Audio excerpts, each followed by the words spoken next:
এই দুনিয়ার 10টা দুনিয়া সমান একটা জান্নাতের মালিক বানায়া দিবে।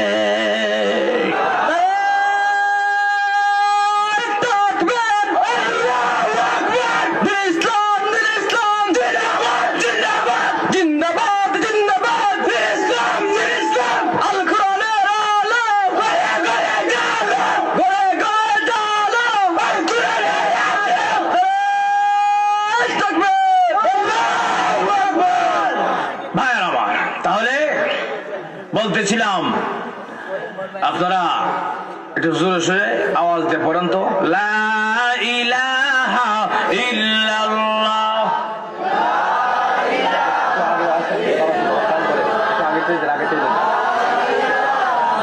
ইল্লাল্লাহ, লা ইলাহা ইল্লাল্লাহ, লা ইলাহা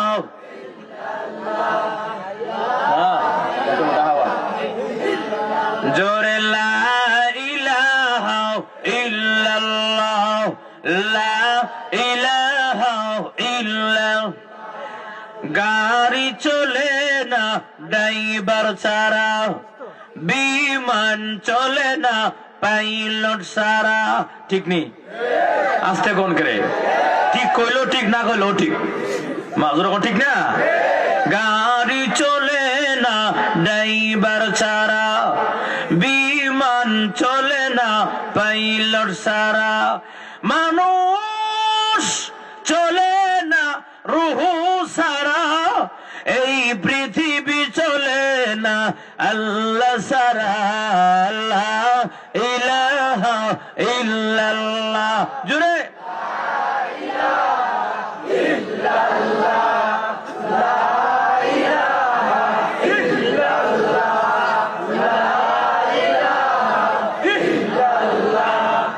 লা ইলাহা ইল্লাল্লাহ,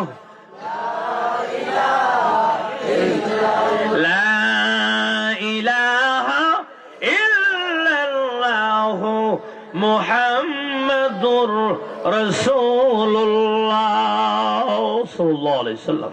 ভাইরা আমার, বলতেছিলাম যে আল্লাহ পাক রব্বুল আলামিনের বান্দা শুকর বলবে, আল্লাহ যদি ওই দিন কান দিয়া শুনতাম গো, ওই দিন যদি শুনতাম কান দিয়া, কতই না ভালো ছিল। যখন ঠিক কিনা?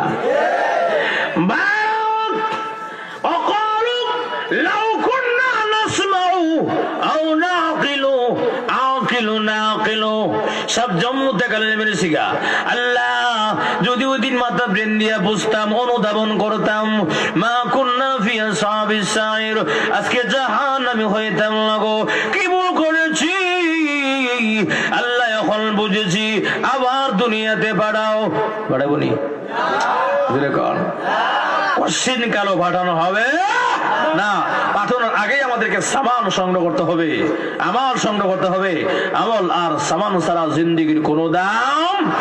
কি আমল করবেন, কি আমল বলে, সেই আমলের কথাই আজকে আল্লাহ পাক কোরআন শরীফের আমার তেলাওয়াত আয়াতে বলেন, ইন্নাল্লাযীনা আমানু ওয়া আমিলুস সালিহাত, যারা ঈমান আনয়ন করবে। কি আনবে?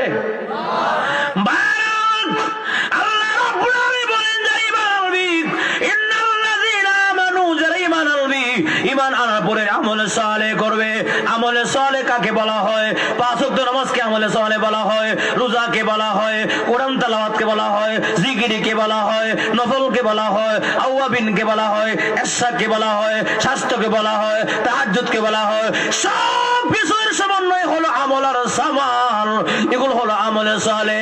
বান্দারে, যখন নাকি তুই ঈমান আনবি, ঈমান আনার পরে যখন নাকি আমল করবি, আমল করবে, আমি আল্লাহ তোকে আমার জান্নাতুল ফেরদাউসের মেহমান বানায়া দিব। আমার কথা না, কার কথা? ইন্নাল্লাযীনা ওয়া আমিলুস সালিহাতি কানাত লাহুম জান্নাতুল ফিরদাউসি নুজুলা। আল্লাহ রাব্বুল আমিন বলেন, আমি আল্লাহ তোমাদেরকে আমার জান্নাতুল ফিরদাউসের মেহমান বানায়া দিব। লা ইয়াবগুনা আনহা হিওয়ালা, সেখান থেকে আর বের হবে না চিরকাল। সেখানে দেখবি লা ইয়াবগুনা আনহা হিওয়ালা।